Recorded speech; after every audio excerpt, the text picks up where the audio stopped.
Bonjour, bienvenue sur notre chaîne YouTube. Voici MAP, Migration vers la paix en Asie.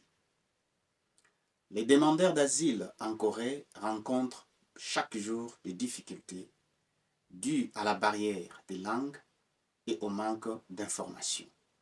Les projets Conseil de paix de MAP visent à aider les demandeurs d'asile à surmonter ces difficultés et à poursuivre leur vie quotidienne en toute sécurité. En couvrant 10 sujets cruciaux, à savoir tels que la demande de statut de réfugié, les bureaux d'immigration, la santé, l'éducation et le travail. Cette série est sous-titrée en anglais, en arabe, en français et en russe. Clause de non-responsabilité. Le contenu n'est pas un avis juridique. Si vous avez des questions, veuillez contacter l'ONG MAP. Le premier thème des conseils de paix est la procédure de détermination du statut des réfugiés, DSR en cycle. Divisé en deux parties, il est très important d'apprendre à l'avance chaque étape de la procédure de détermination du statut de réfugié, afin d'éviter toute erreur et tout incident, tout en protégeant vos droits en tant que demandeur d'asile. Aujourd'hui, nous allons couvrir non seulement les procédures de détermination du statut des réfugiés en cours, mais aussi celles que vous pourriez subir à l'avenir. Comment vous pouvez le voir ici? Les procédures de DSR comportent de nombreuses étapes. Si vous déposez votre demande dans un port ou un aéroport, comme l'aéroport international d'Incheon, vous devez passer par les étapes supplémentaires indiquées en haut de la page. Si vous déposez votre demande auprès d'un bureau d'immigration, d'une succursale ou d'un centre de détention, vous aurez un entretien et obtiendrez le premier résultat de la procédure de détermination du statut de réfugié. Et si le statut de réfugié vous est refusé, vous pouvez faire appel. Si l'appel n'est pas accepté, vous pouvez introduire un recours administratif. Laissez-nous maintenant vous guider à travers chaque étape. Si vous souhaitez déposer une demande à un point d'entrée, c'est-à-dire la frontière, vous devez exprimer votre volonté de demander le statut de réfugié et obtenir un formulaire de demande lors de l'inspection d'entrée. Après avoir rempli et soumis les formulaires, le ministère de la Justice décidera de recevoir ou non la demande. La décision peut prendre 7 jours après un entretien avec un fonctionnaire. Si vous ne recevez aucune réponse après 7 jours, votre demande est considérée comme reçue et vous êtes autorisé à entrer en Corée. Si vous n'êtes pas informé du résultat dans les 7 jours et que vous n'êtes pas autorisé à entrer en Corée, vous devez obtenir de l'aide auprès d'organismes compétents. Si votre demande est reçue, la date de la réception sera considérée comme la date de la demande et vous recevrez un accusé de réception. L'étape suivante est la plus importante. Rendez-vous au bureau d'immigration ou à la succursale compétente dans votre lieu de séjour et changez votre statut de séjour en J1 1-5, un visa pour les demandeurs d'asile. N'oubliez pas que la réception de la demande ne modifie pas automatiquement votre statut de séjour. Si votre demande est rejetée au point d'entrée, le ministère de la Justice peut immédiatement vous rapatrier ou vous placer en détention. Dans ces cas, vous devez également obtenir de l'aide auprès des organisations concernées. Vous pouvez demander les statuts de réfugiés au bureau de l'immigration compétent au regard de votre lieu de séjour. Un bureau régional de l'immigration, une antenne de l'immigration ou un centre de détention de l'immigration. La procédure de détermination du statut de réfugié ne se déroule par contre que dans 7 bureaux régionaux de l'immigration situés à Séoul, à Incheon, à Busan, à Daegu, à Gwangju, à Jeju et à l'aéroport d'Incheon. Pour chaque bureau régional de l'immigration, nous approfondirons les sujets dans les prochaines rubriques. Comment utiliser les bureaux de l'immigration? Vous devez présenter des documents pour demander les statuts des réfugiés. Premièrement, la demande de reconnaissance des statuts des réfugiés. Il existe en 2 langues, le coréen et l'anglais. Vous pouvez la télécharger sur www.ikorea.go.kr ou utiliser une dans un bureau d'immigration. Certains bureaux d'immigration fournissent des demandes traduites en arabe, en russe, mais les fonctionnaires peuvent refuser de recevoir une demande rédigée dans une langue autre que le coréen ou l'anglais et exigent qu'elle soit rédigée en coréen ou en anglais. Si vous ne pouvez pas obtenir des services de traduction, vous devez vous adresser à des organisations apparentées. Nous vous recommandons de faire une copie du formulaire de demande et de la conserver pour l'étape suivante de la procédure de DSR, l'entretien. Le formulaire de demande doit être accompagné de votre passeport, d'une attestation de visite médicale, d'un justificatif de domicile, d'un numéro de téléphone portable et d'une photo d'identité prise au cours des 6 derniers mois. Si vous ne pouvez pas présenter votre passeport, vous devez fournir une lettre d'explication. Si vous avez utilisé un faux passeport, vous devez présenter une lettre d'explication expliquant pourquoi et comment vous avez obtenu les passeports.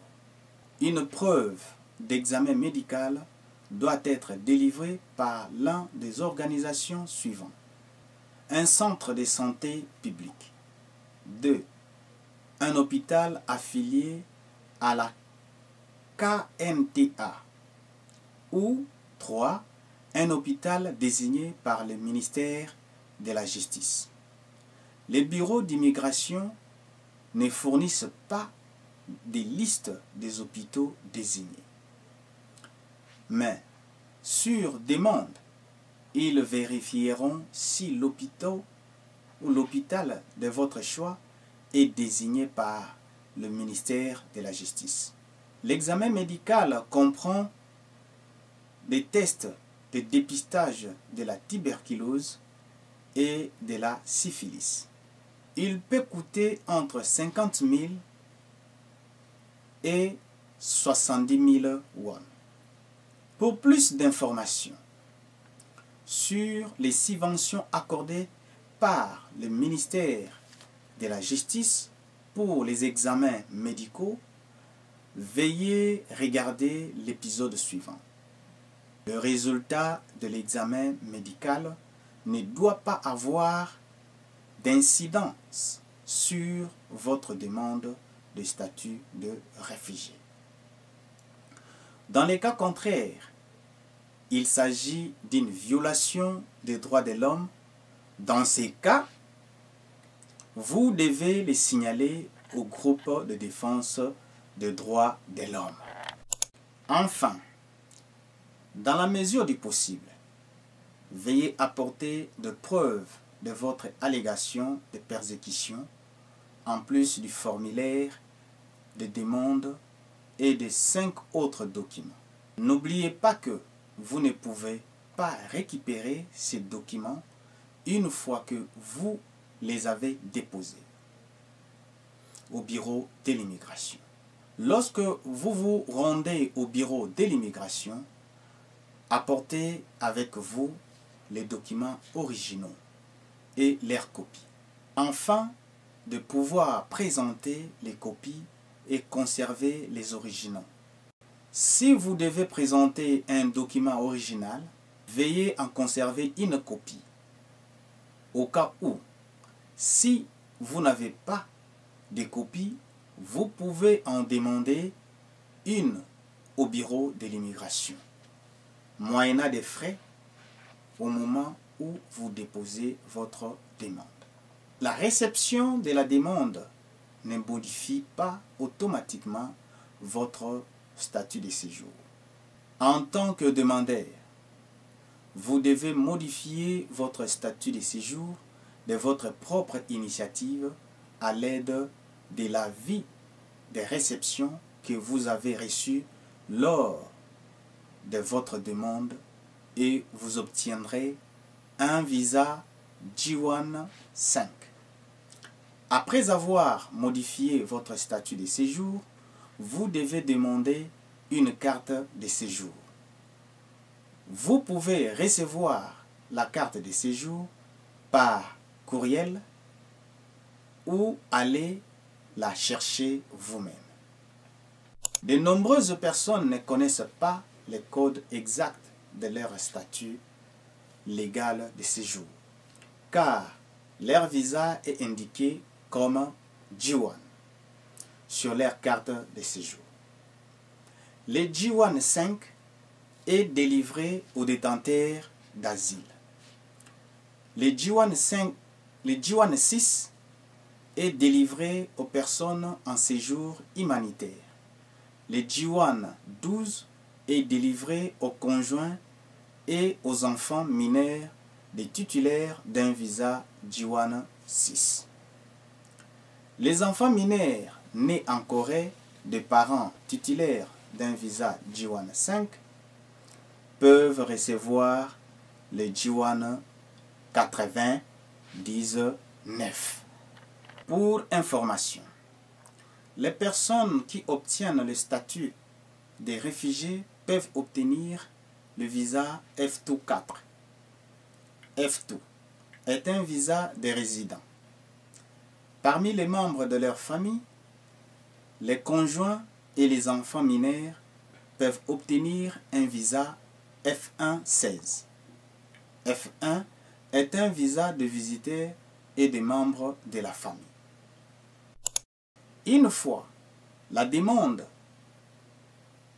déposée, le bureau de l'immigration compétent sur votre lieu de séjour vous informera de la date de l'entretien, par téléphone, par SMS ou par courrier, en fonction des détails de votre dossier. Il peut s'écouler au moins quelques semaines et au plus 1 an avant l'entretien. Si le bureau de l'immigration vous convoque à un entretien 3 absences consécutives mettront automatiquement fin à la procédure de détermination du statut des réfugiés. C'est pourquoi les demandeurs doivent immédiatement signaler à leur bureau d'immigration tout changement d'adresse ou de numéro de téléphone portable. Ces mises à jour opportunes vous permettront de ne pas manquer les avis importants du bureau de l'immigration, y compris la date de votre entretien. Et vous serez mieux préparé pour les étapes suivantes. Vous pouvez soumettre des documents supplémentaires pour prouver votre déclaration de persécution pendant ou après un entretien. Si l'on vous demande d'éteindre votre téléphone ou de le mettre à l'extérieur pendant l'entretien, vous devriez imprimer à l'avance des documents probants ou des vidéos. Si vous changez d'adresse avant l'entretien, votre dossier sera transmis à un bureau d'immigration compétent pour les nouveaux lieux de séjour. La procédure de détermination du statut des réfugiés, y compris l'entretien, se déroulera dans les nouveaux bureaux d'immigration. C'est pourquoi vous devez vérifier soigneusement quel bureau d'immigration vous a notifié la date de l'entretien. En revanche, si vous changez d'adresse après l'entretien, la procédure de détermination du statut des réfugiés se déroulera au bureau d'immigration initial où vous avez déposé votre première demande de statut de réfugié. Sur base de votre demande et des documents supplémentaires, le bureau d'immigration vous interrogera et mènera des enquêtes factuelles. Enfin, vous recevrez une notification écrite de la décision. Le bureau d'immigration vous appellera ou vous enverra un message pour vous demander de venir chercher la lettre de décision. Si le statut des réfugiés vous est accordé, vous recevrez un certificat de statut de réfugié et obtiendrez un visa F2-4. Si votre demande est refusée, vous recevrez un avis de refus et une lettre de raison de refus. RFLL. Je reprends. RFRL. Rédigé en coréen. Vous devez lire ce contenu de la RFRL avec l'aide d'une autre personne. Si le RFRL est perdu, vous pouvez le faire rédiger. L'avis de décision peuvent contenir les termes suivants. Le statut de séjour humanitaire vous est accordé pour des raisons humanitaires. Dans ces cas, le demandeur ne remplit pas les conditions requises pour être considéré comme un réfugié au sens de la loi sur les réfugiés. Mais il se voit accorder un permis de séjour humanitaire. Le demandeur doit alors obtenir le statut de séjour humanitaire et changer son visa en F1-6. Si le statut de réfugié est refusé, vous pouvez faire appel. Pour plus d'informations sur les procédures à partir et après l'appel et sur les droits procéduraux des demandeurs d'asile, veuillez regarder les prochains épisodes. Procédure DSR, partie D. Si vous avez des questions sur l'épisode d'aujourd'hui, n'hésitez pas à contacter MAP, Migration vers la paix en Asie. Nous vous remercions de votre attention.